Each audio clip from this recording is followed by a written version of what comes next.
I'd like to call to order the Norwood City School District Board of Education Committee meeting. Today is Tuesday, August the 8th. Mrs. Camphouse, would you call the roll, please? Mr. Atwood. Present. Ms. Ballard is absent. Mrs. Rarica. Present. Mr. Taylor is absent. Mrs. Cole. Present. If you would please stand for the Pledge of Allegiance.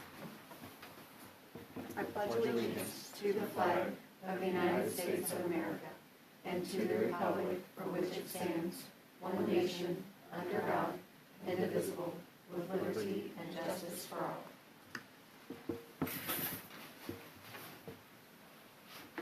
All right, item 3 on the agenda is the adoption of the agenda. Do I have a motion to adopt? All motion. I'll second. Any discussion? All right, Mrs. Camphouse? Mr. Atwood. Yes. Mrs. Rarica. Yes. Mrs. Cole. Yes. I like how it takes all of us. All right, item 4, these are our discussion topics, and 4.01, we have Mr. Alan Wolf here from MOTS to talk about the Shea Stadium turf and track replacement. So, Mr. Wolf, I will turn it over to you. Yeah, thank you. Appreciate you having us in tonight. I'm Alan Wolf, Stephen Torbeck, counterpart here for the MOTS group. So a couple of weeks ago, Chuck reached out, interested in replacing the football field at Shea Stadium and track. So we're just going to cover a little bit of scope. Feel free to stop me anytime with any questions. Go ahead. Come on, next. So the removal process. So these are all machines that we have in-house. The picture on the far left there, we call a Viper. There's two saw blades, cuts the field. Oh, Mr. Wolf, I'm sorry. Do you care to sit so we can hear you through the mic? Nope. It's for our streaming. I'm sorry. I always forget, and then they have to text me and remind me how to do my job. Sorry. Public can't hear ya. So the piece of equipment you see there on the left cuts the field into, call it 42-inch wide strips.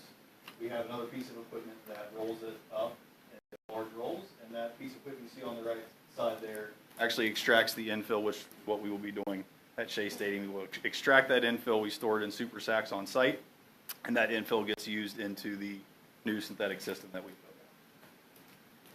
The installation process, so that picture on the top left you see there is, we roll out those 15-foot wide panels with the white yard line.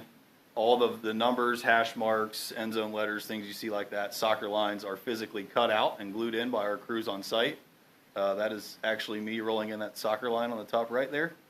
And then the infill process is we dump sand and rubber and those reused bags into the top dresser you see on the bottom left. That gets broomed in with a nylon brush street sweeper there on the bottom right.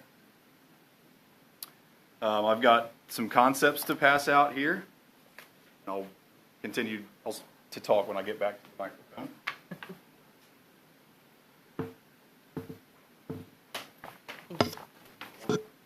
Does anybody else?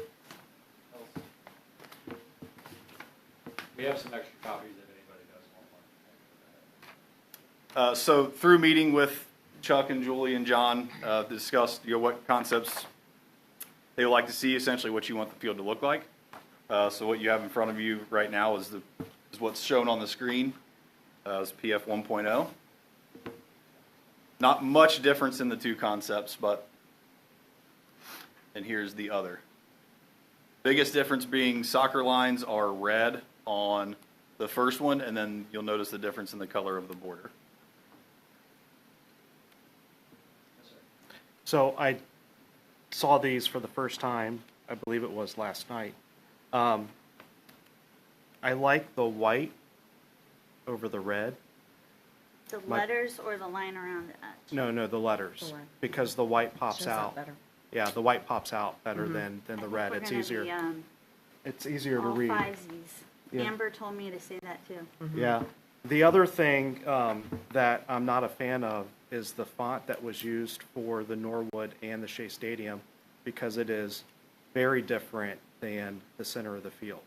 So I think it should all be consistent.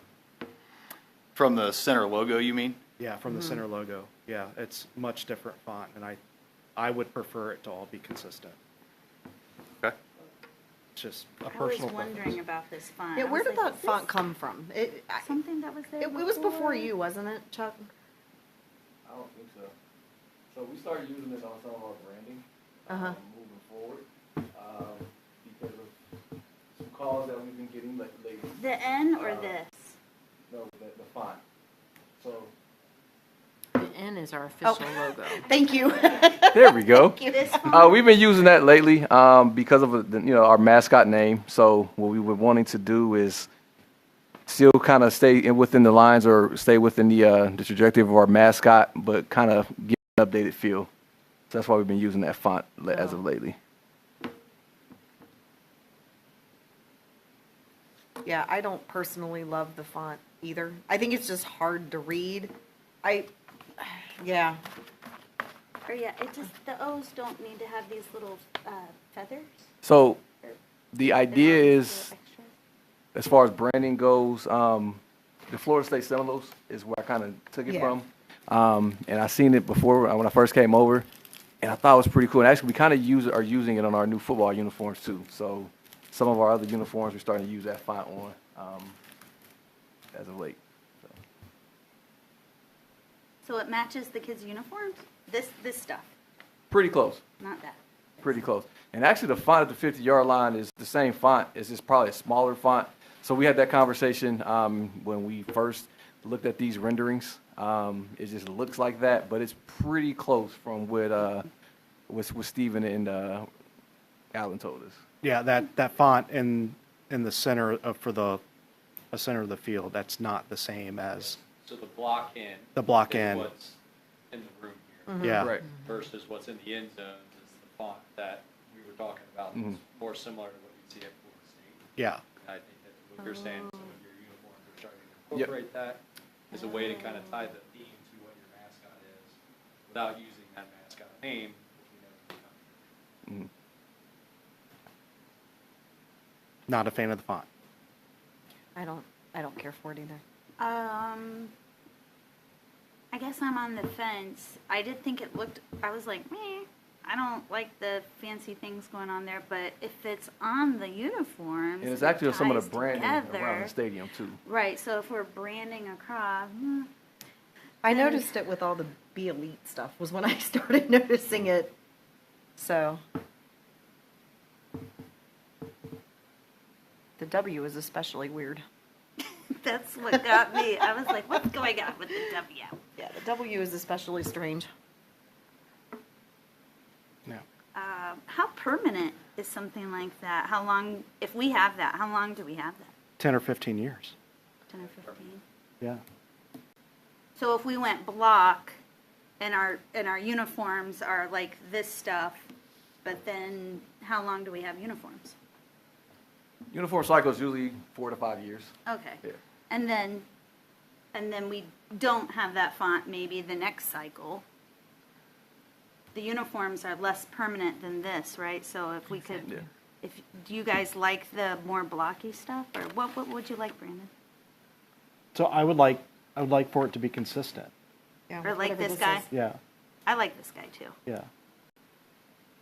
And then what And about this the is numbers? more permanent than Yeah, our. I was gonna say the numbers look different on the screen than they do on this.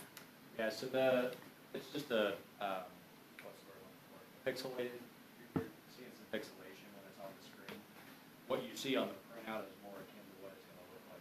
Yeah, So there's I no like, line going through the zeros? That's right. yeah, I Okay. like for this. Sure. This That looks better looks than weird. Yeah. Yeah, it's just a distortion from all the different, this might be an IPS file or a PDF that got dropped into a PowerPoint that's now being cast to screen. There's just some pixelation. So are we saying it's not something we entertain to change the font in the end No, you zones? certainly can. Yeah. We would want to make sure that we decide on a concept before we order turf, right? Because you're changing that after the fact is a lot more difficult than now. So any concept changes that we want to see, we can certainly generate those for a decision later. Okay. And we're probably a couple day turnaround for additional concepts. Well, I mean, even the numbers on here don't match that font, right? No, so the numbers are a different font Yeah. than the end zone letter font and the Shea Stadium font. So there's we're kind of overcomplicating it a little bit. So standard letters are something called varsity or Gettysburg. Varsity is what you see on just about every single field around. We can take somebody's specific font, which is what we did here with the Norwood and the end zones and the Shea Stadium, and incorporate that in. You can absolutely go back to Gettysburg or varsity if you prefer. They tend to be more of the block letters. The numbers themselves are Swiss or Gettysburg, correct? Is that right? Correct. Yep. Swiss or Gettysburg. So there's just two styles of numbers. We can make them match whatever your preferred font is, but most fields that you see are Gettysburg numbers, varsity letters, even at the NFL level. Are these Gettysburg numbers? Those are Gettysburg numbers, yes. Is this big N varsity? Probably. Yeah. So the big N is the logo that I believe Dr. Sabo had created, or she thought that would be our, our logo. We did. We had a big committee that did the rebranding. Yep, it was part of the rebrand. There we go. Yeah, so it might be a slight variation on the varsity font, but it's going to look Close very to similar. that. Yeah. Yeah. So varsity would be like what you would like, Brandon? Yeah, I'd like to see it, Okay. so. So do you want And to and talk then, and then I think our other two board members should see it.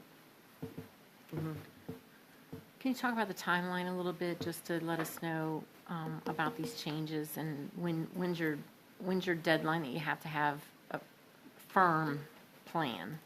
Yeah, I think for us to stick to a November 1 start, we would want to be under contract by September 1 to allow for the allocation of turf and the lead time on the turf.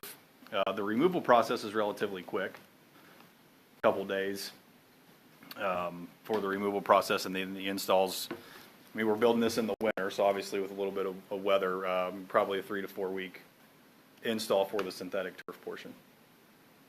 How bad is it if we push it a month?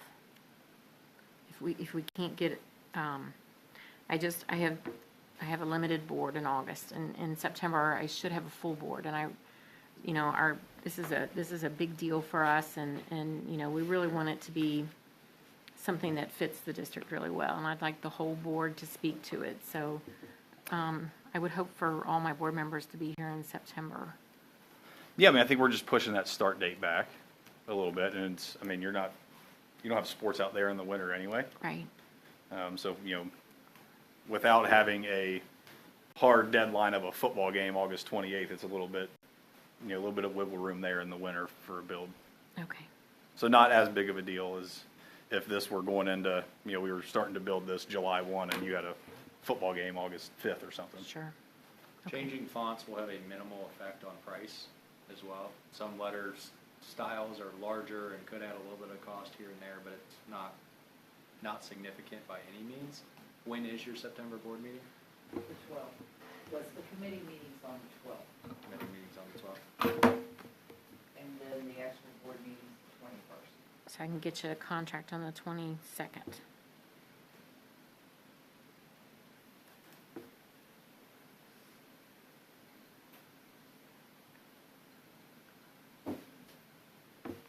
That was September 21st was the board meeting? Mm-hmm. Do most districts, because if I'm understanding correctly, this has 3 different fonts on it. So, I mean, is that what most districts do, or are they consistent? They're all over the map. Really? Okay. Yeah, I mean, McNicholas, for instance, gave us their own font for numbers and letters. The vast majority, if we're just spelling out the city name and the school name and the school mascot or varsity, this was, if I can speak for Chuck to some degree, this was a way to kind of make it stand out, make it a little bit different. It was tying in, as we talked about earlier, the theme around your mascot without necessarily going and putting the mascot name. So, but they're all across the map, to answer your question.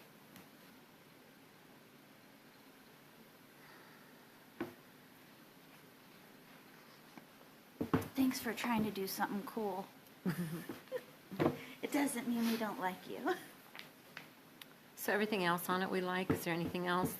There's lots of different colors, you know, there's, the red line is different on the other plan. Let's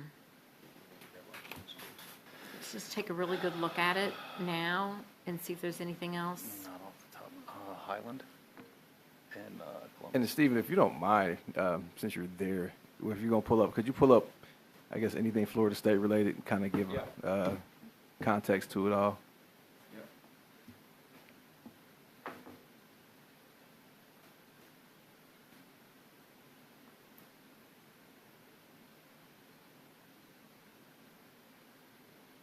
Is your laptop or is this their laptop? That's theirs.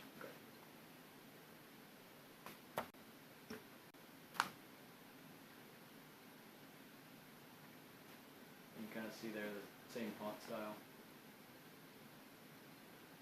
There's a blurry picture of their field, but Yeah, it's got those extra bands. yeah, tails, I think, is what they Oh, yeah. refer to them as. The other one I was going to pull up.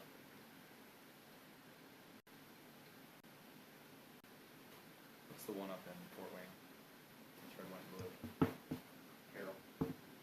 No, that's Dayton. No, it's Carroll. That one's blue, right?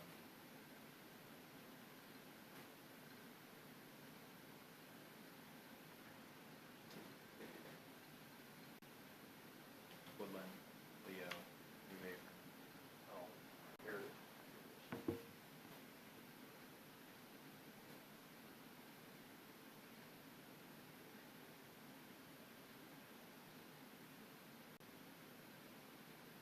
Oh, you want to move on to something else while I'm pulling these up? Is this what we're working on? Why don't we just look at the paper copies and see if there's anything else on either one of them that you want to include or exclude? As far as the colors, like,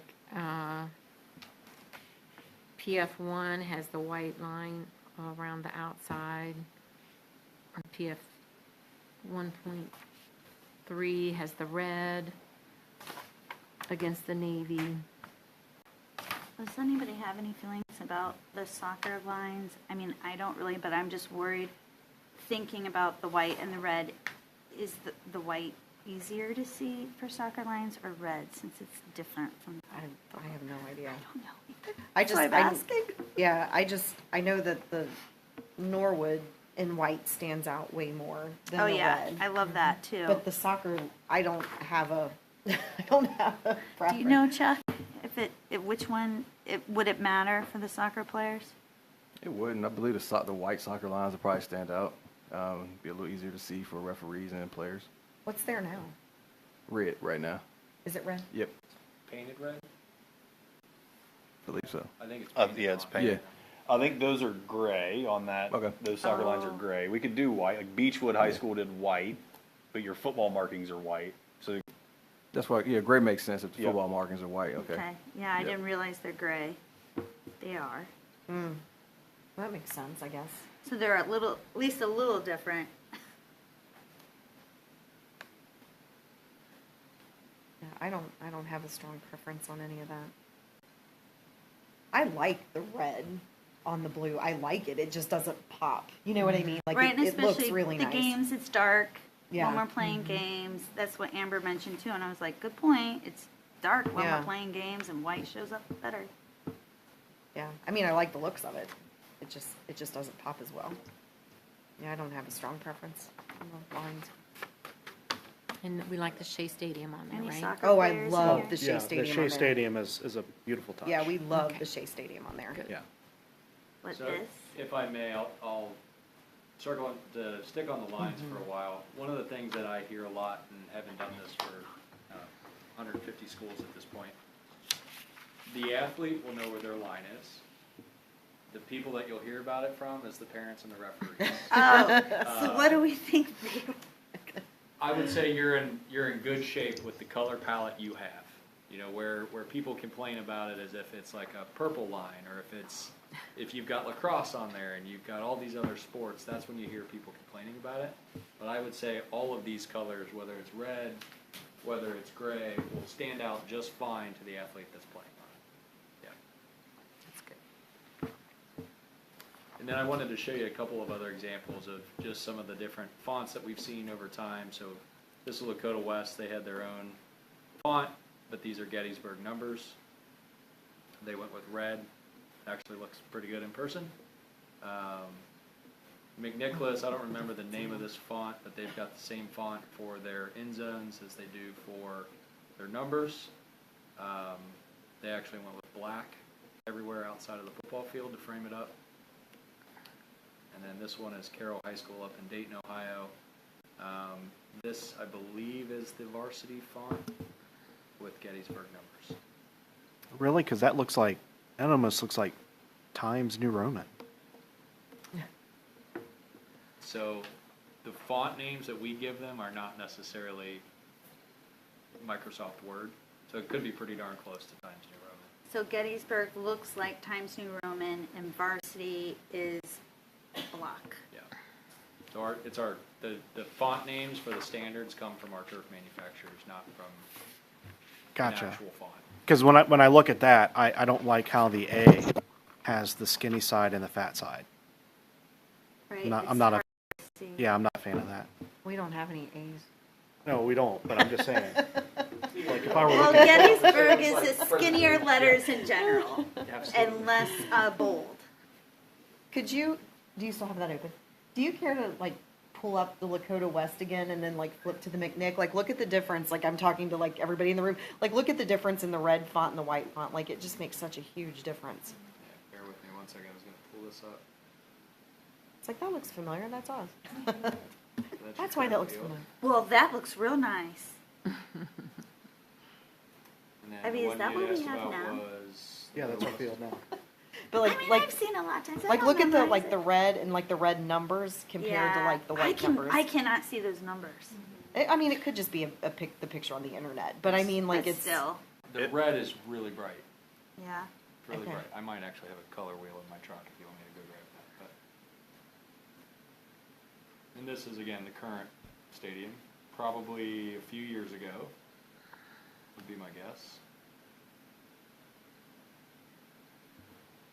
Yeah, because look at the basketball courts; they're not redone.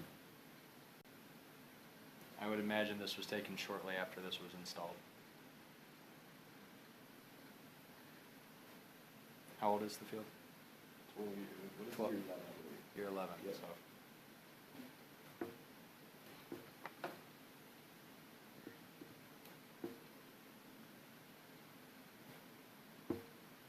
We can show you a couple different concepts. Like it's not a big deal. Okay. It looks like we'll be doing that. We'll get some thoughts together and I'll shoot you an email Okay. Yep. on that. so the middle of the field's not changing. It's adding the Shea Stadium. What a change with the turf. Well, yeah, but I mean, like it's gonna look, it's the same. What's the size of It'll be fresh. It'll be more of a navy, I think. That's more of Yeah. a royal blue, looks like to me. Oh yeah, yeah, yeah. More of a navy, fresh, say Shea Stadium. And it'll be new. Ours is pretty Yeah. old. I didn't even Needs think about the replaced. royal blue versus navy. It's a little bright.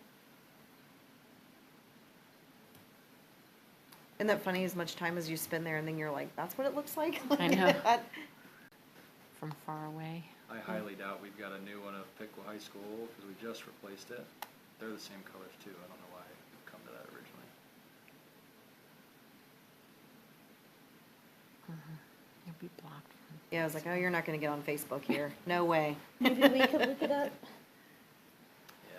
on our phones. We just replaced it, unfortunately, so it's not, don't have the aerial of it yet, but I can send one as well. I'm trying to think of where I'd be able to find that. That looks nice, but I bet that's hot. Nick. With all the black. Yeah, I It mean, is that looks sharp. really sharp. But It's not that much hotter, but perception is reality sometimes. Yeah. So there's a school in New Jersey that just went all black. And Ooh. all black turf infilled with rubber and Oh, sand my. compared to dark green turf Uh-huh. infilled with rubber and sand is a 4 or 5 degree temperature difference, Yeah. but it doesn't matter. People are just gonna Yeah. assume it's 1,000 degrees. So, Is this you? Mott's Turf Farms? Mott's? Nope. No. nope. I'll see if I can find it on Instagram. I guess to kind of put a bow on that from our end, we're happy to show you as many concepts as you need to ultimately make a decision. I think where Alan was driving and Julie was driving was relative to timeline. We can absolutely go a month later. It's just going to potentially, Right. the longer we go into winter, the more things are going to slow down just due to weather. Right. The winters are very mild around here these days. They have been the last couple of years. Except for the couple days right before Christmas this last time. That's right. I think we can shoot you an email really soon and get Yeah, some just let us concepts. know, and then we can just send them over as PDFs That'd be prior great. to your next meeting. That'd be great. I think just the biggest thing is the font on the end zones and the fonts on the numbers. Yep. Isn't that what I'm hearing? Right. Anything else? I do have one more question. Does the district have a specific font that they use? Is there like a style guide or a marketing guide?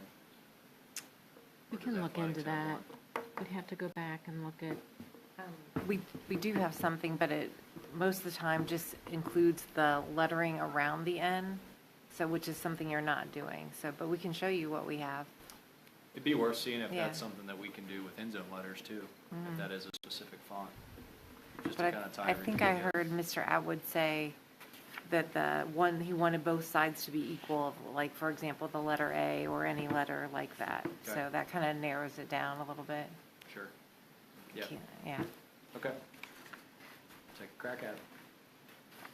thank you. Yeah, those are nice, visible letters that are, Yeah. I wouldn't mind a little outline around those though. Make them a little more fancy, like ours. Anything else? We want to talk about the lighting also. Oh, the lighting? I don't That know. poor thing. Do you guys want to stay? You're welcome to stay. Yeah, we'll stay for that portion. Okay, thank you. No problem. Can use as much. And John, if you would just talk about the Want me to drive? space Yeah, there's only two. overall, how tight it is, just as a 6'4" or reminder to anybody that might be watching us online. This photo right here is a pretty good picture, except if you can zoom back out again. Or There we go. go. Yeah, the red and blue lines right there.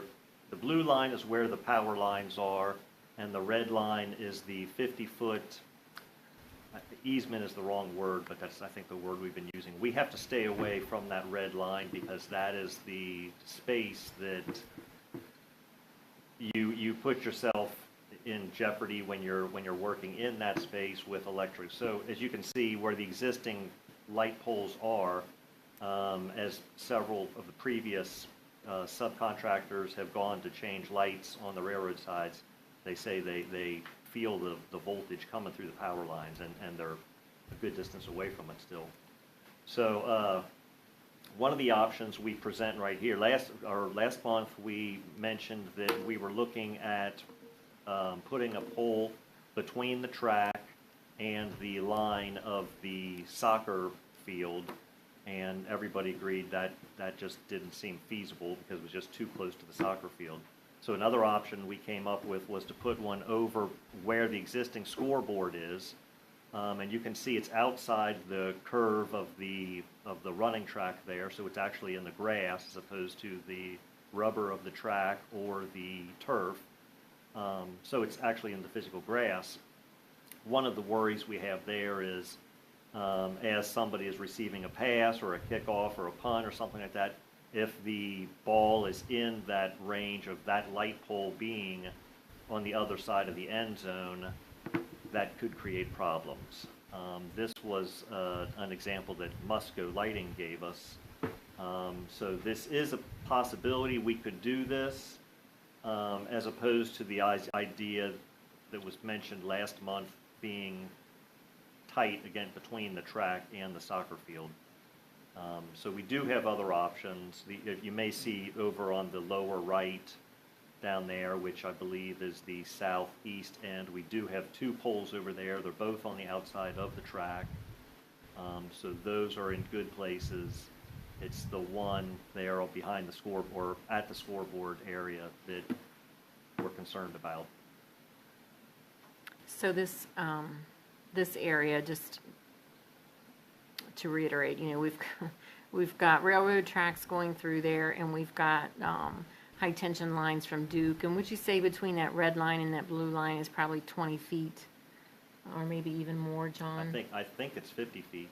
Oh, okay, so that's a no build zone. We can't put anything in there according to Duke.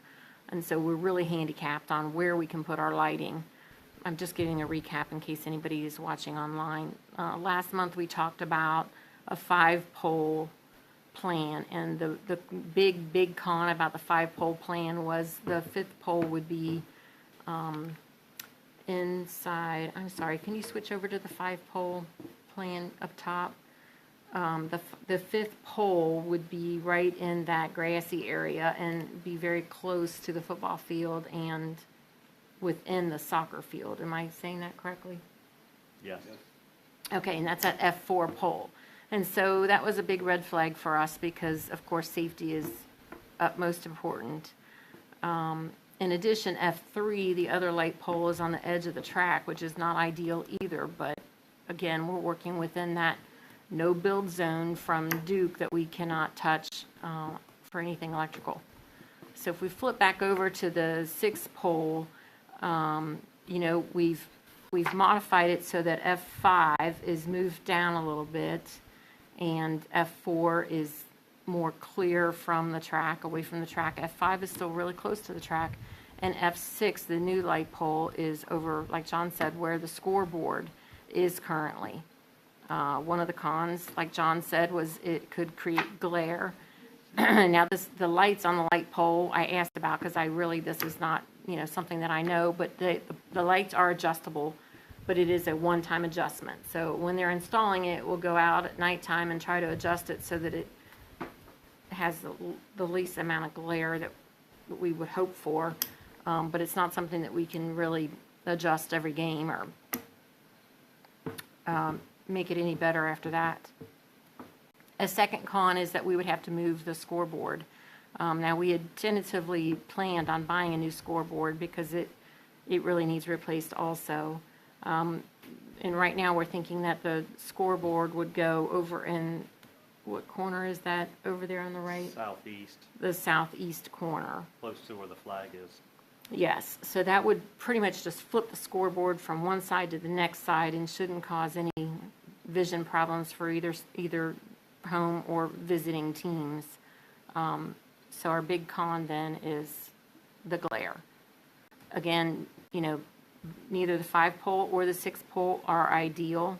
What we need the board to tell us is which one is more acceptable in your eyes.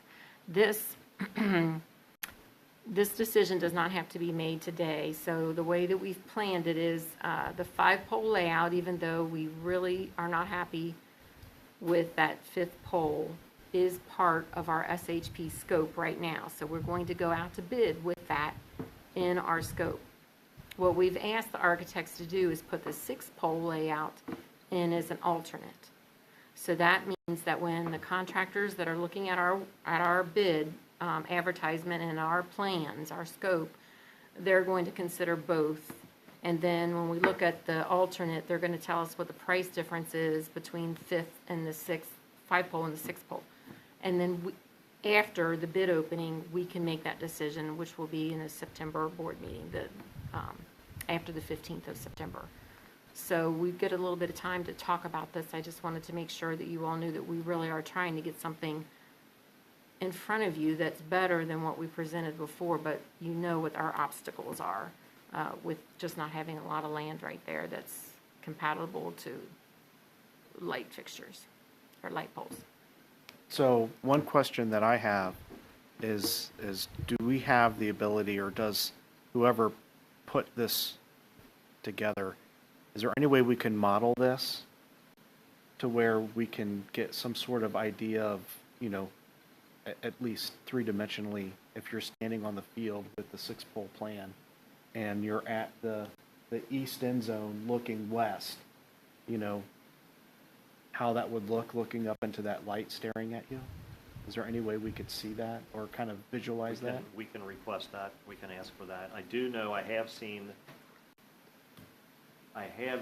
one or two layouts, I think, that gave the foot candle light not randomly placed, but throughout the whole grid of the football field, where are you going to be your brighter spots and where are going to be your darker spots. Right. I have seen that on one of the layouts we've seen, but I can request to see if we can get a model of what it would look like in Yeah. that particular. And then it's also a matter of just how high that pole is. Right? So if that pole was, I don't know, the standard light pole that we have now is probably, what, 50, 60 feet? I'm thinking 50. Yeah, so if that pole was, 60 or 65 feet, was just a little bit higher, does that Have more of a downward angle. and then you don't have that direct in your face because it's up a little bit higher. So, but I don't know if there's any issues with zoning. Right, that's possible, but. So those are all good questions that we can get to the architects. The only thing that I really need to know now is because it's on the agenda for next week. Is the 5 and the 6 pole plans acceptable to go to bid with? I'm comfortable if we want to put the 6-pole plan as an alternate Okay. and at least give people who bid the job an option to bid it with the pole in the middle of the field. I'm being facetious, but, versus, an alternate where we move or we add a 6-pole that's outside of the track. The other two being outside. I'd like to see that.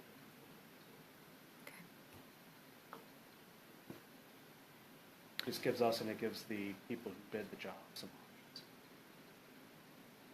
options. And timing too, it's going to be really tight, trying to get everything ready for football. And now we've got to fit in a scoreboard too. So, it's going to be tight, but I think we can get it all done. It's just a race against the clock to get everything ordered, okayed by the board, and bid out or purchased. Okay. Chuck, did you want to add anything? No? It's a lot better than last month when you told us there was going to be a pole on the I field. know. I know. I said, was like- please give me something better. Please. I'm sure John feels better about it too. It was actually Mary's idea. We were sitting in a meeting. She's like, move the scoreboard. And we're like, okay. Good job, Mary. Yeah. She came in and just immediately saw the problem after we've been looking at it. Okay, we will move forward with that. All right. Those are the answers we needed. Okay, great. Any other discussion on Shay? Anything else? Thank you so much. Yes. Thank you. Thank you, Thank gentlemen. you for coming. Okay, moving on to item 5. This is personnel superintendent recommendations, and I will turn it over to Mrs. Ronan. Thank you, Madam President. 5.1 resignation. We have Kathy Grove, who is leaving us, so we'd like to thank her for her service, and we've been interviewing to replace her. So down in 5.02 employment, you will see, well, actually, I'm happy to announce we are fully staffed because we're just a little over a week out from the start of school. So with number 1, we've been able to hire our last intervention specialist, Cornell Munlin. So we met him at the new teacher orientation yesterday, and lovely gentleman, so we're so happy. Then under number 2, as you can see, we're hiring actually a replacement for Kathy, and also a health aid substitute and a student assistant aide. So we are fully staffed and ready to go. Number 3, kindergarten camp. That was just adding an additional teacher to help out because of the number of kindergarten children coming for the camp for orientation. Number 4, these are supplemental contracts for our teachers, as you can see, for orchestra, band, silhouettes, and a lot of the clubs. Number 5 and 6, they're both corrections. Oftentimes when we're hiring new staff, we haven't seen, we haven't really studied their official transcripts or their years of service. So that's just making corrections, because sometimes other districts starts at year 0, we start at year 1. So we just want to make sure they're in the right place after a final review. Number 7, these are our pupil service contracts for our fall sports. As you can see, there are a lot of them. And then again, there's also been some changes where individuals are moving positions for the fall. So that's what the change in status is. So with that, thank you. That concludes my report. All right. Thank you, Superintendent Ronan. Moving on to number 6, this is our Education Committee, and I will turn it over to Mrs. Rarica.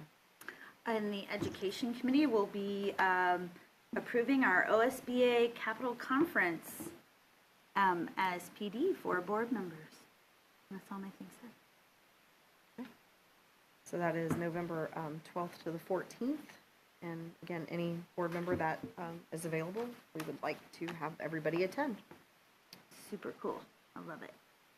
All right, item 7, this is policy, and Mr. Taylor is not here, so I'm going to turn it over to Mr. Atwood. Thank you, Madam President. So this month, we don't have any specific policies that are being revised or updated, but this month we do have 2 resolutions of appreciation. One to Mr. John Peter, who was just here, and he left before this, I know. That was probably intentional. The second to Mr. Randall Grandstaff, who's our head of our IT department. And I'm just going to go ahead and read the front part of each resolution. Resolution of appreciation, whereas Norwood City Schools started a renovation project of all 5 of their historic buildings and their high school after a bond levy passed called Warm, Safe, and Dry. The renovation project was a comprehensive district-wide building upgrade including lighting, HVAC, electrical, plumbing, roofing, and front entrance security with a total estimated cost of $41 million. Whereas John Peter managed the renovation project in addition to his regular duties as facility director. Despite the large burden, John controlled the project so well that it finished on time and under budget, except for supply demands outside of his control. Because the project was managed so well, there were remaining bond funds available to add elevators to Williams and View, update windows to match the historic facade of our buildings, add additional bathrooms, and to create better drop-off lanes and other safety upgrades. Whereas under Mr. Peters' management, the project was even more widespread and added significant improvements to the capital assets owned by the district above and beyond the original scope of the project. Therefore, the Norwood Board of Education would like to recognize and award John Peter for his outstanding efforts to the district and the taxpayers of Norwood. Second, we have a resolution of appreciation for Mr. Randall Grandstaff, and it reads, whereas the Norwood City Schools has been upgrading security at all entrances both during the Warm, Safe, and Dry renovation project and continuing to the present. The renovation project was an intense interior upgrade, including lighting, HVAC, electrical, plumbing, windows, and front entrance security with a total estimated cost of $41 million, whereas Randall Grandstaff added significant value to the Warm, Safe, and Dry project by upgrading technology access and hardware during the project using his own staff. Technology upgrades had not been included in the original scope of the renovation project, but Mr. Grandstaff provided guidance, education, and manpower to make the technology upgrades possible. In addition, Mr. Grandstaff is leading a building entrance security project using limited federal security grant money. When quotes came in too high to use, Mr. Grandstaff developed plans that will manage the project using a unique blend of contracted and in-house staff to keep the project within budget and still add the all-important security upgrades needed in all buildings. Whereas Mr. Grandstaff's leadership These security projects were finished when they wouldn't have been possible without his guidance and knowledge. The district will be more secure and the students and staff even safer due to his efforts. Therefore, the Norwood Board of Education would like to recognize and award Randall Grandstaff for his outstanding efforts to the district and the taxpayers of Norwood. Congratulations to both gentlemen. Yes. And that's all I have for my report. Great. Thank you, Mr. Atwood.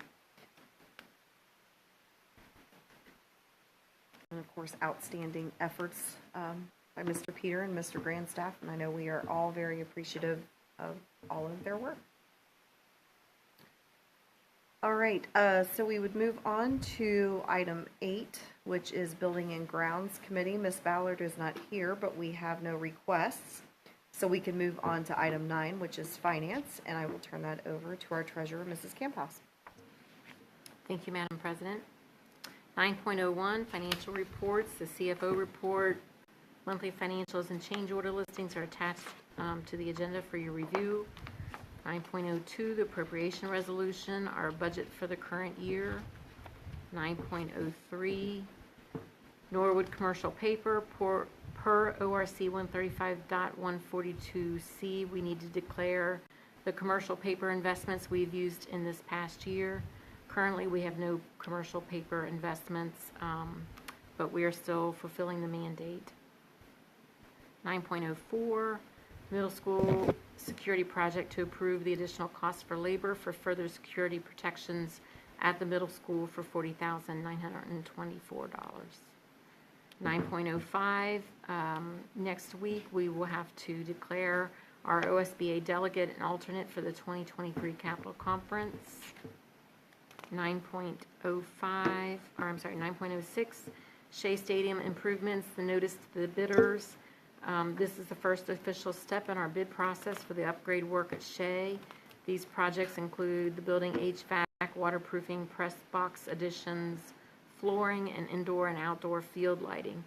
A bid opening date is scheduled for September 15th, and the bid estimate is $1.3 million. 9.07, Shea Stadium Consortium purchase. This is the project that Moats Field and Turf was just talking about. This is for the field and track replacement. Plans presented tonight by the Moats Group will be approved next week or in September with the turf field concept you select. Next month, I will have a contract available for the board to review before voting on it. The estimate on the field and track replacement is also about $1.3 million. 9.08, School Resource Officer, Norwood Police Department and Norwood City Schools are partnering to provide SRO services to the students of the district. We are so pleased to have such a professional police department located in district that we can facilitate safety services for our students.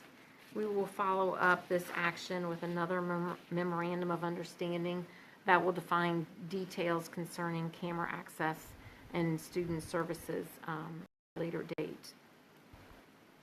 9.0, this is just the this is the business agreement so that we can get somebody here for the first day of school and we work out the terms of costs.